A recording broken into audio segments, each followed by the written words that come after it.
ختم اللہ، مہر لگا دی اللہ نے. ختم، ختم کا معنی ہوتا ہے سیل کرنا یا مہر لگانا، کسی چیز کو اس طرح بند کر دینا کہ نہ اس کے اندر کچھ جا سکے اور نہ اندر سے باہر کچھ آ سکے. تو اللہ نے ان کے دلوں کو سیل کر دیا ہے. اب ان کے دلوں کے اندر ایمان نہیں جائے گا، نور نہیں جائے گا، نور ہدایت اندر نہیں جائے گا، کیونکہ دل بند ہو گئے ان کے. ختم اللہ علی قلوبہم، ان کے دلوں پر. قلوب قلب کی جمع ہے، اور قلب عربی زبان میں کہتے ہیں الٹ پلٹ ہونے کو، کہ دل بھی انسان کے کیسے ہوتے ہیں؟ ایک حالت پہ نہیں رہتے. کیسے ہوتے ہیں؟ دل ایک حالت پر نہیں رہتے، دلوں کی حالت بدلتی رہتی ہے.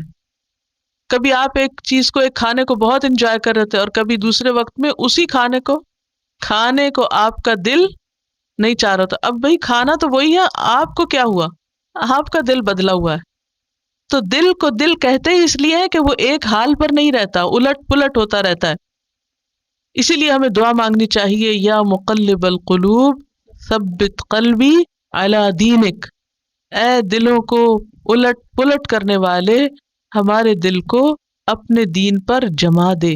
تیرے دین پر جب آئے یہ دل تیری طرف مائل ہو تو پھر نہ الٹے، پھر آگے پیچھے نہ ہو، بس وہ پھر اسی پر ہی ٹھک جائے. یہ دعا بھی قرآن المسنون دعا کی کتاب میں لکھی ہوئی ہے. ختم اللہ علی قلوبہم، اللہ نے ان کے دلوں پر مہر لگا دی ہے. وعلی سمعہم، اور ان کے کانوں پر. سین میم عین سم کا لفظ کان اور سماعت دونوں کے لیے استعمال ہوتا ہے. کیا کہا میں نے؟ سم کا لفظ کان اور سننے کی صلاحیت دونوں کے لیے استعمال ہوتا ہے. اب قلوب جمع ہے، آگے ابصار بھی جمع ہے، لیکن سم کا لفظ جو ہے یہ واحد ہے. اور قرآن پاک میں جہاں بھی سم کا لفظ آیا ہے سنگولر ہی آیا ہے، کان ہی آیا، کانوں نہیں آیا. سین میم عین سمع، سننا، اور سمع کان. ان کے کانوں پر بھی اللہ نے مہر لگا دی، کان بھی بند کر دیے، کان بھی سیل کر دیے. اب اندر کچھ نہیں جاتا، کیونکہ کان ذریعہ ہے نا اندر جانے کا، تو جو ذریعہ ہے، راستہ ہے، وہی بند کر دیا گیا. اب ہم تو ترجمہ جمع کر رہے ہیں، اب کیا جواز ہے کہ لفظ سنگولر ہے اور ہم معنی جمع کر رہے ہیں؟ کوئی ہونا چاہیے نا جواز. کوئی پوچھ سکتا ہے آپ سے، یہ ہو سکتا ہے آپ کے دل میں خود ہی خیال آیا. کان تو ایسے ہی دو ہیں ہمارے، ہم جو ہے یہ جمع ہے ان کے. تو عربی میں قاعدہ یہ ہے کہ جب سم کا لفظ جمع کی طرف منسوب ہوتا ہے، اضافت اس کی جمع کی طرف ہوتی ہے، تو معنی بھی جمع کا ہو جاتا ہے، بھلے وہ لفظ سنگولر ہی کیوں نہ ہو. ٹھیک ہے؟ تو سم مفرد ہے، مصدر ہے، کم اور زیادہ دونوں کے معنوں میں استعمال ہوتا ہے، اور جب جمع کی طرف مضاف ہو تو معنی بھی جمع کا ہو جاتا ہے.